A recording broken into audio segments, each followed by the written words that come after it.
Welcome. Today I want to talk about something that can fundamentally change your life. It's not some secret formula or a complex theory. It's something simple, yet incredibly powerful, your attitude. Now, I want you to think about this for a moment. How does your attitude shape your reality? You see, your attitude is like a magnet. It can either attract or repel people, opportunities, and even success.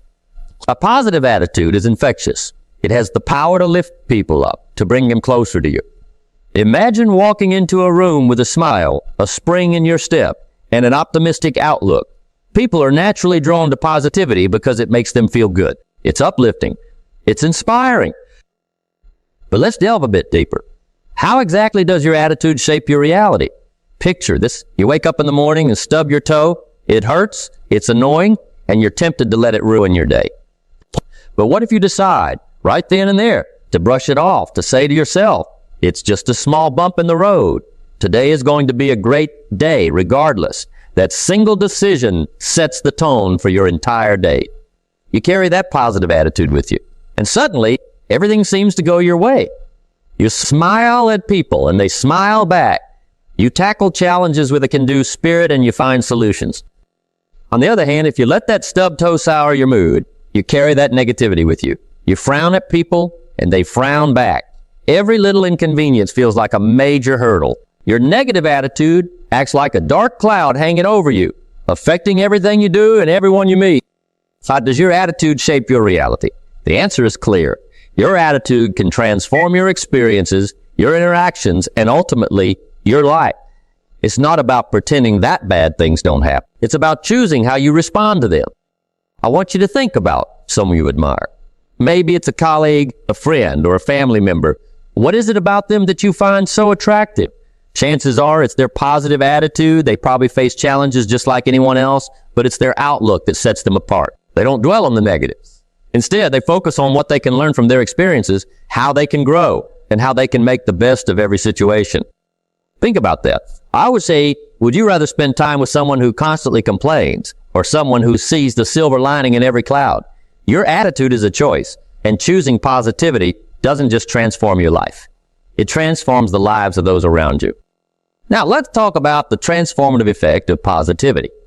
When you approach life with a positive mindset, you open yourself up to possibilities. You see challenges as opportunities and setbacks as lessons.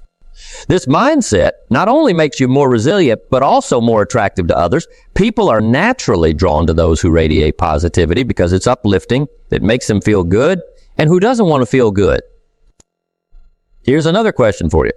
How do you react when faced with a challenge? Do you see it as a roadblock, or do you see it as a chance to grow? Your answer to this question reveals a lot about your attitude. A positive attitude turns obstacles into stepping stones. It's about saying, this is tough, but I can handle it. I'll find a way. So let me share a story with you. There was a young man who faced a series of setbacks early in his career. Every project he worked on seemed to fail. His colleagues started to lose faith in him, and even he began to doubt himself. But he decided to change his attitude. Instead of seeing each failure as a defeat, he saw them as learning experiences. He took notes, analyzed what went wrong, and used that knowledge to improve. Over time, his project started to succeed. His colleagues noticed the change in him and began to respect his resilience and determination. His positive attitude not only transformed his career, but also earned him admiration and respect. Positivity is not about ignoring reality. It's about facing it with the right mindset. It's about acknowledging challenges and then tackling them head on with confidence and optimism. It's about believing that you have the power to overcome obstacles and achieve your goals. So how can you cultivate a positive attitude? Start by being mindful of your thoughts. Pay attention to how you react to different situations. When you catch yourself thinking negatively, consciously shift your focus to something positive. Surround yourself with positive influences. Spend time with people who uplift and inspire you. Read books, watch videos, and listen to talks that motivate you. Practice gratitude. Take a few moments each day to reflect on the things you're thankful for. This simple practice can have a profound impact on your overall outlook. And remember, positivity is a choice. Every morning when you wake up, you have the choice to approach the day with a positive attitude. It's not always easy, especially when things aren't going your way, but it's always worth it. A positive attitude doesn't just change your day. It changes your life. How does your attitude shape your reality? The answer, my friends, is that your attitude shapes everything. It influences how you see the world, how you interact with others, and how you handle challenges. It determines your level of happiness, success, and fulfillment. So I challenge you to choose positivity. Decide today that you will approach life with an optimistic outlook. Embrace challenges as opportunities to grow. See setbacks as lessons. Surround yourself with positivity and let it radiate from you. When you do, you'll find that you become more attractive to others. People will be drawn to your energy, your confidence, and your resilience. Opportunities will come your way, and you'll achieve things you never thought possible. Now that we've explored the power of attitude, let's dive into another crucial element of becoming an attractive person. Self-confidence. Confidence is the belief in your own abilities, the knowledge that you are capable and worthy. It's a magnet that draws people towards you because it signals strength and capability. But here's the million-dollar question. What stops you from believing in yourself? Think about that for a moment. What is it that holds you back from having unwavering confidence in your abilities? Often, it's self-doubt.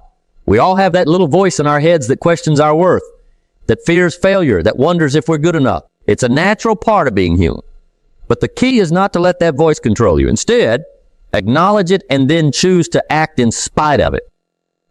You see, everyone experiences self-doubt. Even the most successful people have moments of uncertainty. The difference is that they don't let it stop them. They push through their fears and doubts and take action anyway. That's the essence of self-confidence. Not the absence of doubt, but the decision to move forward despite it. Let's break this down further. Imagine you're about to start a new project at work, something big and challenging. That voice in your head might start saying, what if I fail? What if I'm not good enough? Now, you have two choices. You can listen to that voice and hold back, or you can acknowledge it and say, yes, this is challenging, but I'm going to give it my best shot. I believe in my ability to figure things out. Which approach do you think will lead to success? It's the latter, of course, because action builds confidence. What are achievements in your life that you're proud of? Think about those moments for a second. Maybe it was a successful project at work, a personal goal you achieved, or a time you helped someone in need. These achievements, no matter how small they might seem, are proof of your capabilities. They are evidence that you can succeed. Yet we often overlook our successes and focus on our failures. We magnify our mistakes and downplay our triumphs. This skewed perception feeds our self-doubt. So I urge you to celebrate your successes. Keep a journal of your achievements and revisit it whenever you need a confidence boost. Remind yourself of what you've accomplished and let it fuel your belief in yourself. Another powerful way to build self-confidence is to surround yourself with positive influences. Spend time with people who uplift and support you. Their belief in you can reinforce your own belief in yourself. Conversely, distance yourself from those who constantly bring you down or make you doubt your worth. Negativity is contagious, but so is positivity. Choose your company wisely. Now let's address the fear of failure. This is one of the biggest obstacles to self-confidence, but here's the thing. Failure is not the opposite of success. It's a part of success. Every failure is a lesson, an opportunity to learn and grow. When you shift your perspective on failure, you start to see it as a stepping stone rather than a roadblock. Think about this. What would you attempt if you knew you couldn't fail? How different would your life be if you viewed failure as a necessary part of the journey to success? Embracing this mindset can transform your approach to challenges and build your self-confidence. It allows you to take risks, to try new things, and to push your boundaries. And with each step you take, your confidence grows. Here's another thought-provoking question. Do you treat yourself with kindness and respect? Often we are our own harshest critics. We speak to ourselves in ways we would never speak to others. But self-confidence comes from self-compassion. It's about being kind to yourself, forgiving your mistakes, and recognizing your worth. Imagine you're mentoring a young person who's full of potential but struggling with self-doubt. How would you encourage them? What would you say to help them see their own worth? Now say those same things to yourself. Be your own mentor, your own cheerleader. Treat yourself with the same kindness and encouragement you would offer to someone else. One of the most effective ways to build self-confidence is to set small, achievable goals and then accomplish them. Each small victory builds momentum and reinforces your belief in your abilities. It's like building a muscle. The more you use it, the stronger it gets. Start with something simple, something you know you can achieve, and then gradually take on bigger challenges. And remember, confidence is not about being perfect. It's about being willing to try, to learn, and to grow. It's about embracing your imperfections and knowing that you're still worthy. It's about standing tall, even when you're scared, and saying, I can do this. We've talked about the power attitude and the magnetism of self-confidence. Now let's dive into another crucial element of becoming an attractive person, effective communication. You see, communication is not just about talking. It's about connecting with others, making them feel heard and valued. How do you make others feel heard and valued? It's a simple yet profound question. The answer lies in the art of listening and speaking with empathy. When you truly listen to someone, you show them that they matter. You acknowledge their feelings, their thoughts, and their experiences. This act of listening is a powerful way to build trust and rapport. Imagine you're having a conversation with a friend. They're sharing something important with you. How do you respond? Do you listen attentively, or are you just waiting for your turn to speak? True communication begins with listening. When you listen actively, you give the other person your full attention. You make eye contact. You nod in understanding. And you refrain from interrupting. This shows them that you care about what they're saying. Active listening is more than just hearing words. It's about understanding the emotions behind those words. It's about picking up on the nuances and the unspoken messages. When you listen in this way, you create a safe space for the other person to express that they feel valued, because you're not just listening to respond, but to understand. Now let's flip the coin. How do you speak in a way that makes others feel valued? It's not just about the words you use, but the intention behind them. Speak with empathy. Empathy is the ability to put yourself in someone else's shoes, to see the world from their perspective. When you speak with empathy, you show that you care about their feelings and experiences. Imagine you're at work and a colleague is stressed about a deadline. Instead of brushing off their concerns or offering a quick solution, you say, I understand this deadline is really tough. Is there anything I can do to help? This simple act of acknowledging their stress and offering support makes them feel valued and understood. How often do you practice empathetic responses in your conversations? Empathetic responses show that you're not only listening, but that you care about the other person's well-being. Phrases like, I understand how you feel. That sounds really challenging. Or I appreciate you sharing this with me can go a long way in making someone feel heard and valued. Effective communication also involves being clear and concise. When you speak, make sure your message is easy to understand. Avoid jargon or complex language that might confuse the other person. Be direct, but also be kind. Clarity in communication helps prevent misunderstandings and builds trust. Think about a time when you felt truly heard and valued in a conversation. What did the other person do to make you feel that way?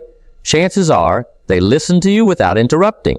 They showed empathy and they responded thoughtfully. These are the hallmarks of effective communication. Another important aspect of communication is nonverbal cues. Your body language, facial expressions, and tone of voice all convey messages. Even if you're saying the right words, negative body language can send a conflicting message. For instance, crossing your arms might signal defensiveness, while maintaining an open posture shows that you're approachable and willing to listen. So, how can you improve your communication skills? Start by practicing active listening. The next time you're in a conversation, focus entirely on the other person. Listen without thinking about what you're going to say next. Reflect back what you hear and ask clarifying questions if needed. This shows that you're engaged and interested in what they have to say. To work on your empathetic responses.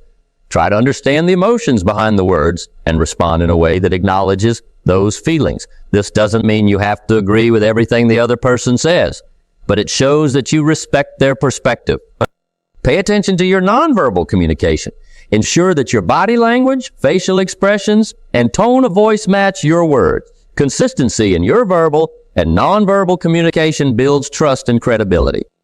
We've journeyed through the power of attitude, the magnetism of self-confidence, and the art of effective communication. Now let's talk about something that often gets overlooked, but plays a crucial role in how others perceive us: personal grooming and presentation. Think about this. What does your appearance say about you? Your appearance is the first impression you make, long before you even say a word. It's a statement of how you see yourself and how you want others to see you. The way you present yourself can open doors, build trust, and create opportunities, or it can do the exact opposite. Let's consider for a moment the impact of personal appearance. Imagine walking into a room for an important meeting or a social gathering. The way you look instantly sends a message to those around you. Are you someone who takes pride in yourself? Are you someone who respects the occasion and the people you're meeting? Or do you give off the impression that you don't care much about how you're perceived? Your appearance speaks volumes about your character, your attention to detail, and your level of self-respect. What does your current appearance say about you? Are you presenting the best version of yourself, or are there areas where you could improve? Dressing well and maintaining good hygiene aren't just about vanity. They're about showing respect for yourself and for those around you. When we talk about dressing for success, we're not necessarily talking about wearing the most expensive clothes or following the latest fashion trends.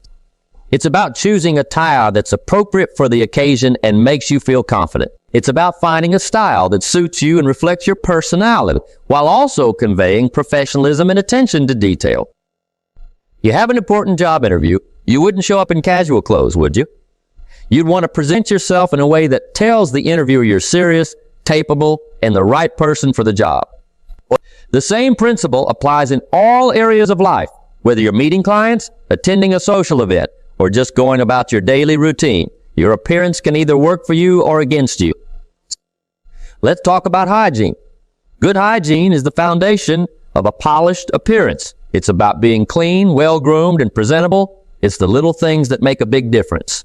Taking regular showers, brushing your teeth, grooming your hair, and ensuring your clothes are clean and neat. These small habits show that you take care of yourself and respect those you interact with. Here's a thought-provoking question. How much time do you spend on your personal grooming each day? Is it enough to ensure you're presenting the best version of yourself? Often, we get caught up in the rush of daily life and neglect these basic but important aspects of self-care. But making a consistent effort to maintain good hygiene and grooming can significantly boost your confidence in the way others perceive you. Think about someone you admire. Chances are they present themselves well. They dress appropriately for every occasion, and they pay attention to their grooming. This attention to detail is part of what makes them attractive and respected. It's not just about looking good. It's about feeling good and being ready to tackle whatever comes your way with confidence. The psychological impact of appearance. When you look good, you feel good. It's a simple but powerful truth. When you take the time to groom yourself and dress well, it boosts your self-esteem and gives you the confidence to face the world. You walk a little taller, you smile a little brighter, and people respond positively to that energy. So how do you go about dressing for success and maintaining good hygiene? Start by assessing your current wardrobe. Are your clothes in good condition? Do they fit well? Are they appropriate for the occasions you find yourself in? If not, it might be time to invest in some key pieces that make you feel confident and comfortable. Remember, it's not about quantity but quality. A few well-chosen items can make a big difference. Next, establish a daily grooming routine. Make sure you're taking care of the basics. Showering, brushing your teeth, grooming your hair, and keeping your clothes clean and neat. Pay attention to the details, like trimming your nails and using a good deodorant. These small acts of self-care add up to a big impact. We've covered a lot of ground so far, exploring the power of attitude, self-confidence, effective communication, and the importance of personal grooming.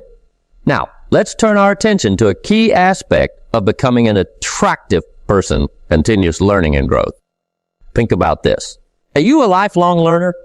It's a question that can shape the course of your life. The world is constantly changing, and those who are committed to learning and growing continuously are the ones who stay ahead. They are the ones who seize opportunities, adapt to new challenges, and inspire those around them. Knowledge is magnetic. When you're curious and eager to learn, it shows. People are naturally drawn to those who have a wealth of knowledge and the humility to admit they're always looking to learn more. This mindset not only makes you more interesting, but also more valuable in every aspect of your life. Let's explore what it means to cultivate a growth mindset. A growth mindset is the belief that your abilities and intelligence can be developed through hard work, dedication, and learning. It's about seeing challenges as opportunities to grow rather than obstacles to overcome. It's about being open to new experiences, new ideas, and new ways of thinking. Imagine you're facing a difficult problem at work. With a fixed mindset, you might think, I'm just not good at this, and give up. But with a growth mindset, you'd say, this is tough, but I can learn how to handle it. You'd seek out resources, ask for help, and persist until you find a solution. This approach not only helps you solve the problem, but also builds your skills and confidence for future challenges. So let's ask ourselves again, are you a lifelong learner? Do you embrace opportunities to learn and grow, or do you shy away from them? Being a lifelong learner means being curious about the world around you. It means asking questions, seeking out new knowledge, and always looking for ways to improve yourself. One of the most powerful ways to foster continuous learning is to read regularly. Books are a treasure trove of knowledge, wisdom, and inspiration. They allow you to learn from the experiences and insights of others. Make it a habit to read every day, even if it's just for a few minutes. Choose books that challenge you, that expand your horizons, and that inspire you to think differently. But learning isn't confined to books. You can learn from people, experiences, and even failures. Every interaction is an opportunity to gain new insights. Be curious about others' perspectives, ask questions, and listen actively. When you approach every situation with a learning mindset, you'll find that you're constantly growing. Here's another thought-provoking question. How often do you step out of your comfort zone to learn something new? Growth happens at the edge of your comfort zone. When you challenge yourself to try new things, you open up a world of possibilities. It might be learning a new skill, taking up a new hobby, or exploring a new field of knowledge. These experiences not only expand your capabilities, but also make you more resilient and adaptable. Consider the benefits of seeking knowledge and cultivating a growth mindset. Not only do you become more capable and skilled, but you also become more confident and self-assured. People respect and admire those who are knowledgeable and willing to learn. This respect translates into better relationships, more opportunities, and greater success. Think about someone you admire who embodies the spirit of continuous learning. What sets them apart?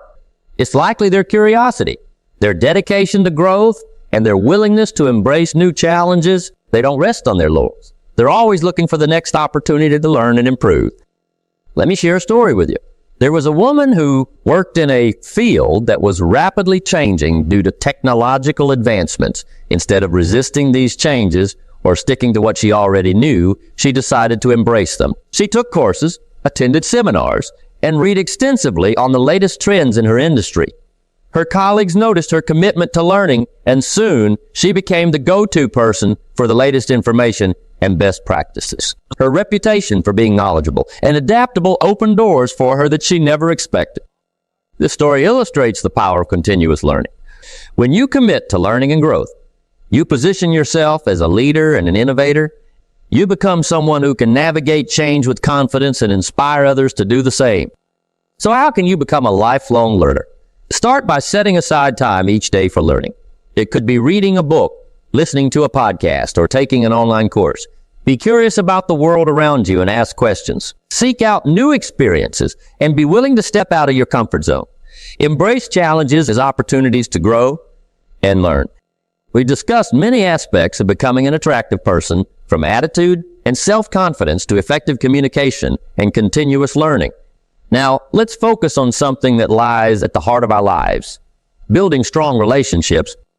Relationships are the cornerstone of a fulfilling life. They provide support, joy, and a sense of belonging. But how often do we stop to consider the strength of our connections? Let me ask you, how strong are your relationships? It's a question that requires reflection. The quality of our relationships has a profound impact on our happiness and success. Human beings are inherently social creatures. We thrive on connection. The relationships we build, whether personal or professional, shape our experiences and opportunities. But strong relationships don't just happen. They require effort, care, and investment. What do you do to nurture your relationship? Investing in relationships means giving them time and attention. It means being there for the people in your life, showing them that you value and appreciate them. It's about listening, supporting, and celebrating together. Think about your closest friends or family member. What makes those relationships strong? Likely, it's the mutual trust, respect, and love you share. These elements are the foundation of any strong relationship. They are built over time through consistent, positive interactions. But building strong relationship isn't limited to personal connections. In the professional world, your network is invaluable. Networking is more than just meeting people. It's about creating meaningful connections that can provide mutual support and opportunities. It's about building a community around you that can help you grow and succeed. So how do you strengthen your relationship?